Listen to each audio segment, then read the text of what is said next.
talking about the NFL and talking about the dumb shit that the NFL does sometimes. Now, look, I know there is a problem when it comes to them trying to have more diversity, but they had a proposal on the table, and I don't know if you guys heard about this, where they were going to incentivize teams with draft picks if the GMs and the owners would actually hire black coaches or minority coaches or minority general managers. Now, look, I understand once again there's a diversity problem. Jackie, I see you shaking your head.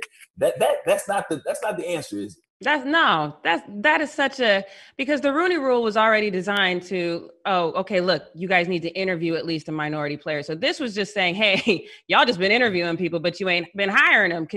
We'll give you reason to hire them. And the problem is you shouldn't need a reason.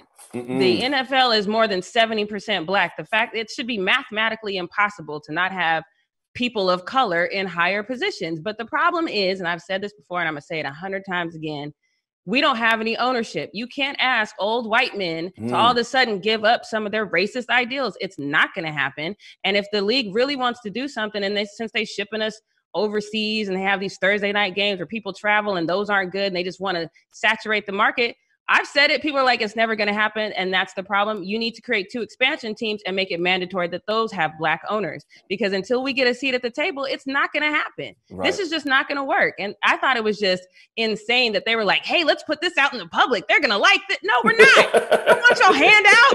No, not at all. It's a shame. Like you said, only 3 head coaches right now in the NFL and only 2 black general managers and nobody in ownership. None. Whatsoever, and that could be the biggest issue. And Ty, look, you're employed by the NFL, so I'm not going to even allow you to go that way, because I know how it could be when it could be political, whatever. But I will ask you this question: as a black man growing up the way, if you have a black head coach and they know what they're doing, how will that affect you as a player when you have a black head coach as opposed to a white one? Not saying that you won't listen to anybody, but when you see that these brothers out there getting somebody, sometimes they can relate to you in ways that's off the football field that the white counterparts can't.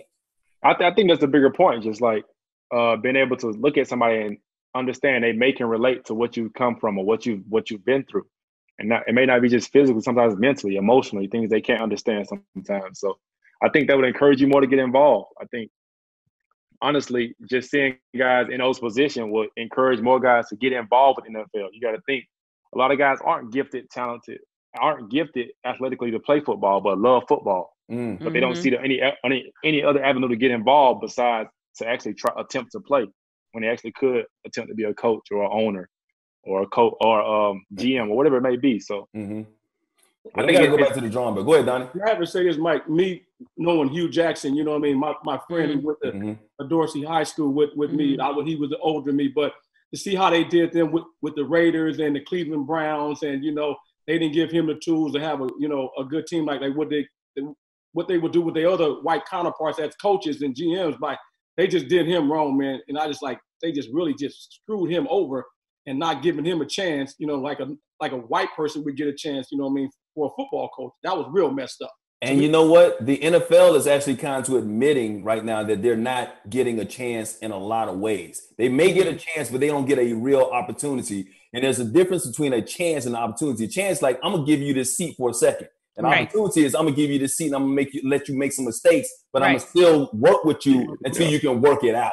And that's the big deal. So even if a black guy gets the job as a head coach, they don't last as long as their white counterparts. And the NFL even admitted that, because they said, well, hey, if he lasts more than 3 years, guess what we'll do? We're going to give you an extra incentive and push you up in the draft with that. So they're admitting that these guys aren't getting the right opportunities that they deserve.